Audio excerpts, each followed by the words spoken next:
история Германии с 1500 года по 1800 год. Очень кратко. Немецкоязычные государства в раннее новое время были разделены политически и религиозно. Религиозная напряженность между государствами, входившими в состав Священной Римской империи, была сильной в период позднего Средневековья. Особенно это было проявлено в Богемии во время гусситских войн. Про гусситские войны есть видео на канале, я оставлю ссылку. Однако позднее, в дальнейшем религиозное движение реформация это широкое религиозное и общественно-политическое движение в Западной и Центральной Европе XVI – начала XVII века, направленное на реформирование католической церкви, привела еще к более беспрецедентному уровню насилия и сильным политическим потрясениям. Обычно считается, что все началось с публикации 95 тезисов Мартином Лютером. 95 тезисов – это документ, написанный Мартином Лютером с изложением критики богословия католицизма, в котором утверждалось, что господствующая религиозная доктрина губит веру. От этого документа отсчитывается начало реформации и история протестантизма. Основной мотив и идея написания 95 тезисов – критика практики индульгенции эксклюзивных прав римского папы прощать грехи, а также утверждение Священного Писания как единственного авторитета. Развитие реформации разделило немецкие государства на новые религиозные линии. Север-восток и многие крупные города Страсбург, Франкфурт, Нюрнберг стали протестантскими. Южные и западные регионы в основном остались католическими. Компромиссы и реформы будут предприняты в попытке укрепить внутреннюю стабильность. Определенную роль в этом сыграет Аугсбургский религиозный мир. Аугсбургский религиозный мир – уния, соглашение, заключенное 25 сентября 1555 года в Рейхстаге Аугсбурге между лютеранскими и католическими субъектами Священной Римской империи и римским королем Фердинандом I, действовавшим от имени императора Карла V. Аугсбургский мир признал лютеранство официальной религией и установил право имперских сословий на выбор вероисповедания. Условия договора имели статус имперского закона, легли в основу государственного устройства Священной Римской империи и обеспечили восстановление политического единства и стабильности в Германии на протяжении второй половины XVI века. В то же время Аугсбургский мир не признал свободы вероисповедания подданных империи, что привело к возникновению принципа «чья земля, того и вера», и создало почву для возобновления конфессионального противостояния. Система, созданная на основе Аугсбургского мира, распалась в начале XVII века, что стало одной из причин 30-летней войны. В общем, все завершилось одним из самых разрушительных и кровавых конфликтов 30-летней войной, которая закончилась заключением важного Вестфальского мира. В дальнейшем также период был ознаменован появлением королевства Пруссии в качестве основного конкурента Габсбургской монархии, и уже в дальнейшем, после эпохи Просвещения и распада Священной Римской империи в 1806 году, во время наполеоновских войн соперничество Австрии и Пруссии окажется движущей внутренней силой для объединения Германии в 1871 году.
Немецкий Ренессанс, часть Северного Ренессанса, был культурным и художественным движением, которое распространилось среди немецких мыслителей в XV-XVI веках и зародилось с итальянским Ренессансом в Италии. По сути, это было результатом работы немецких художников, которые отправились в Италию, чтобы узнать больше и вдохновиться Возрождением. На многие области искусства и науки оказало влияние распространения гуманизма в различных немецких государствах. Было достигнуто много успехов в разработке новых технологий в области архитектуры, искусства и так далее. Это также ознаменовало время в Германии, когда осуществился подъем власти независимых городов-государств и распространился францисканский гуманизм.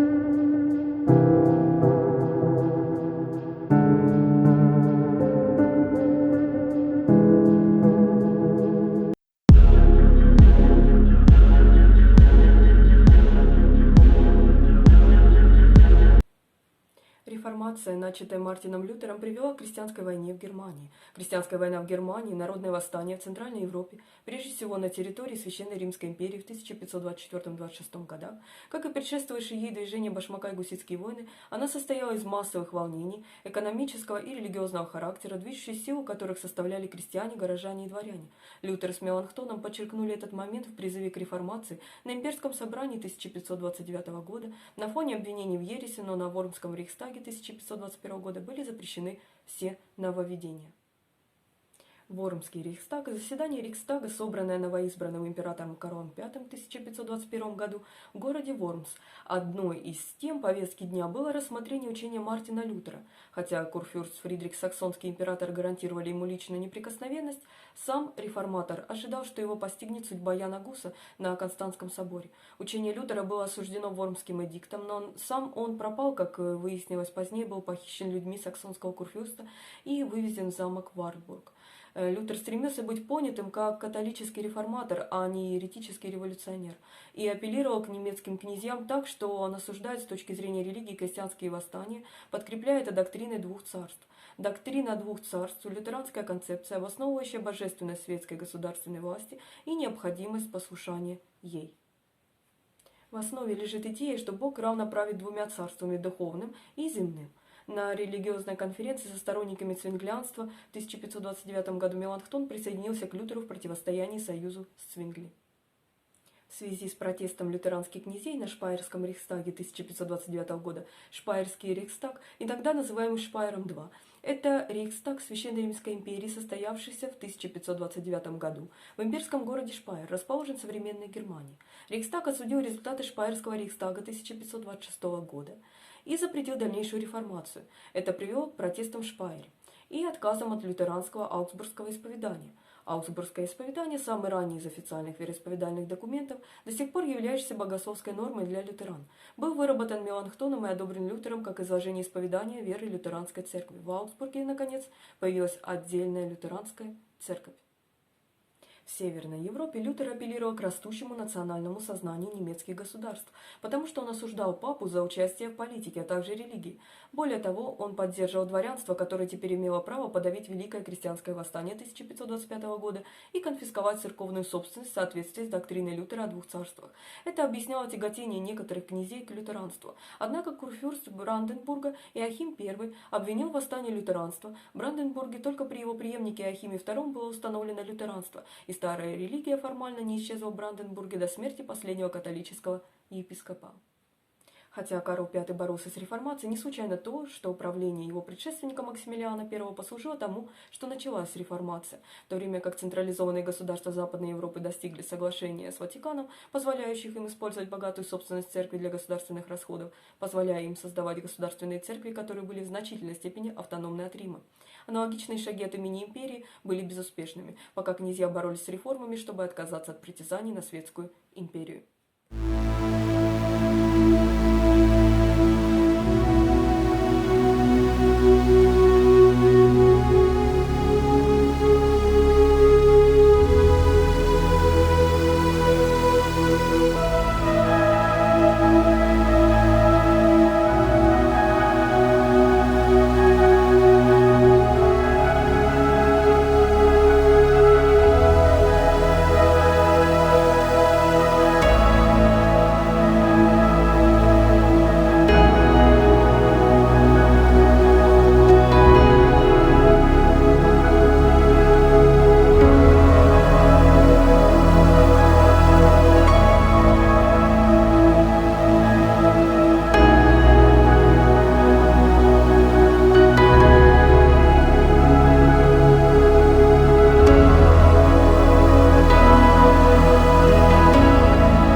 прорыв, связанный с грамотностью. Роль печатного станка была весома для реформации. Начиная с 1517 года религиозные брошюры распространились в Германии и большей части Европы. Средства массовой информации стали важны для реформации. Лютер усилил свои нападки на Рим, изобразив хорошую церковь против плохой. Оттуда стало ясно, что печать может быть использована для пропаганды, в реформации для определенных целей. Многие писатели использовали определенные стили, клише, стереотипы и меняли суть по мере необходимости в своих собственных целях. Иллюстрации во многих трактатах популяризировали идеи Лютера.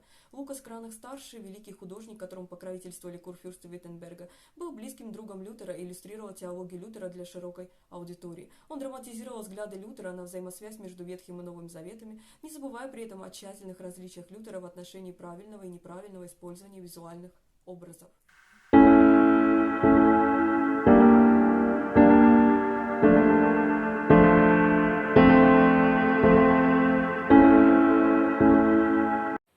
30-летняя война была религиозной войной, которая велась главным образом в Германии, где в ней участвовало большинство европейских держав.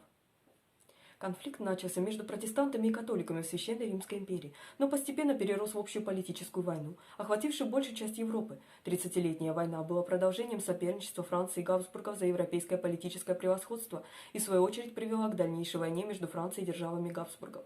Главным последствием 30-летней войны, в которой участвовали в основном армии наемников, стало обширное разрушение целых регионов. Эпизоды голода и болезней значительно сократили население немецких государств, а также Нидерландов и Италии, в то же время обанкротив большинство воюющих держав. Некоторые из ссор, спровоцировавших войну, оставались неразрешенными в течение гораздо более длительного времени. 30-летняя война закончилась Вестфальским миром. Период барокко был одним из самых плодотворных периодов в немецкой литературе. Многие писатели отразили ужасные события 30-летней войны в поэзии и прозе. «Симплициссимус» – первый и наиболее яркий образец романа на немецком языке. Главное произведение Гриммельсгаузена впервые был издан в 1669 году в Нюрнберге. Андреас Грифиус, немецкий поэт и драматург эпохи барокко, один из самых известных немецких сочинителей сонетов в XVII веке, и Даниэль Каспар фон Лайнштейн, немецкий адвокат, дипломат, переводчик, поэт эпохи барокко. Наряду с Андреасом Грифиусом и другими считается одним из главных представителей так называемой Второй Селесской школы немецкой поэзии, ставившей своим идеалом новое, необычное, изящное и галантное.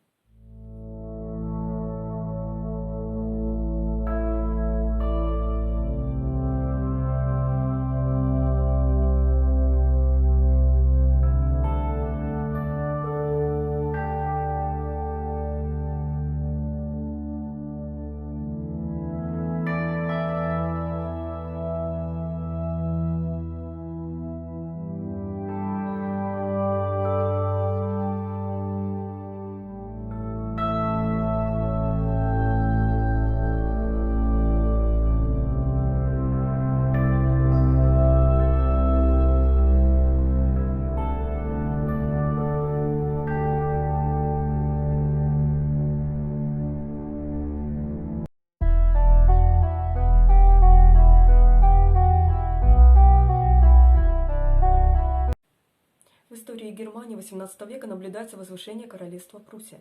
Начало наполеоновских войн привело к окончательному распаду Священной Римской империи в 1806 году.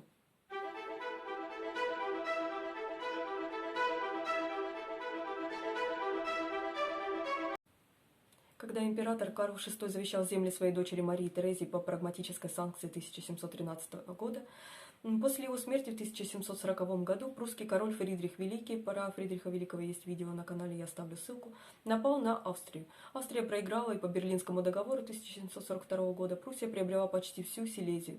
Победа Пруссии ослабила престиж Австрии и Марии Терезии и дала Пруссии эффективное равенство с Австрией в рамках Священной Римской империи.